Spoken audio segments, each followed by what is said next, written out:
So because our creature here, our 3D project, is very shiny, we're going to have to use the Pentart bonding primer, because what it's going to do is it's going to allow our paint to bind to our surface here. Because it's shiny, you really have to be careful what you put on here. So we're going to start with the Pentart bonding primer, and what that's going to do is that is going to allow the paint to adhere and stick, and then that way when we go to use the Fineline Crackle over the paint, we're not going to have to worry about the paint coming off. Now, I like to use a dauber because you'll get less drips. You can use a paintbrush, whatever you feel is best for you. The little dauber really gets into the small cracks and crevices here. But also, you can use a bigger dauber. Hold on, let me see if we can get it in there. Good gracious.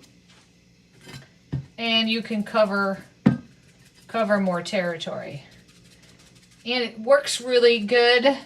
It works great on going in between the feathers because there's a lot of texture here. If I were to brush this, I would have a lot more drips. So I'm going to go ahead and just give my owl one coat of the bonding primer.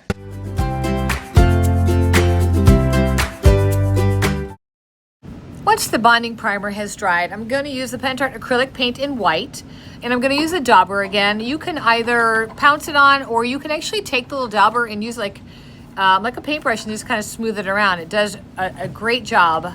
It doesn't seem to leave as many drips as, let's say, a paintbrush. So once all the white paint is on and there's no drips, we're going to go ahead and let this dry, because next is component 1 of the Fineline Crackle. Now here's a little trick to the Fineline Crackle.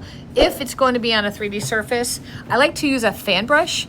It seems to have, it carries a lot less of the component 1, so when you put it on, it doesn't drip quite as much.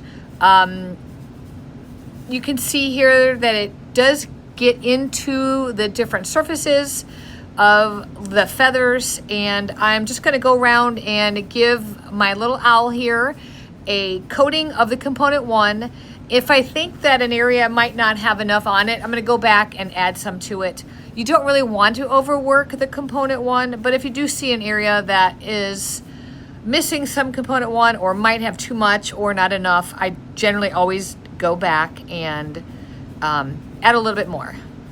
Now keep in mind, for the best finish with the Fineline Crackle, you put it on and you let it dry all by itself, no hair dryer. You just let it dry for 2 to 3 hours, depending on your area and temperature. So now we're going to move on to component 2. Now we're going to do the same thing. We're going to use a clean, dry brush, the fan brush. Look at that. Well, we're just going to apply it the exact same way. The fan brush doesn't have quite as much component 2 on it as, let's say, a regular brush. I've never really tried to use a dauber. I just feel that I will have better luck with this fan brush. So I'm going to go ahead and do the whole entire owl. I'm going to do the same thing I do with component 1. I'm going to make sure that I have the component 2 over the entire surface. Now, what I want to do is I might want it to be a little thicker in some areas and thinner in other areas, because for me, when I see an old antique or a picture or something that has the crackle on it that's real, you know, it's not the same cracks. So some areas have more cracks, bigger cracks, some have finer or thinner cracks. So I'm going to kind of put component 2 on uneven. But if you are looking for a more cohesive look, the same, I would put it on to make sure the exact same. So here you can see the fine line has dried. I always let it just dry naturally overnight, because that's when you get the best results. For instance, if you heat component 1 and you get little bubbles, that's because you burnt it or you made it too hot. So I didn't want to have any of that, so I let component 1 and component 2 dry totally before I'm moving on to the next step, which is, look at the cracks, which is to put the antique paste You can use metal pigment, or you can use antique or the patina, liquid patina, but I am going to use the antique paste in Umbra because I also want to leave some of this paste underneath the feathers to give it that more old antique look too. I'm not just making sure it's in the cracks of the fine line crackle.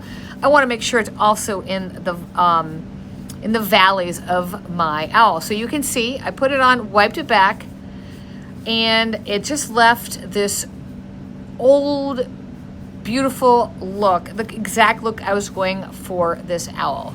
So I'm going to put this on the rest of the owl. I'm going to do it in sections. It's just easier to work in sections, and I want to make sure some areas have the darker clumps and then other areas are lighter. But this is the specific look that I'm going for on this piece. If you don't want those big chunks left in there for an antique look, just wipe them back. It's super easy to do.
So now that my owl has the antique paste everywhere that I want it, and I'm gonna let it sit and just dry a little bit, it's time to seal it because a fine line crackle doesn't stop cracking. So you need to put the sealer on to have the cracks stop cracking. However, please keep in mind that if you try to force it with your blow dryer, or you're going to rush the process a little by maybe trying to seal before it's fully cured, that's where you can have some problems. So make sure your fine line is fully cured for at least 24 hours before you seal it. That way you will have a perfect fine line crackle and just have a beautiful project.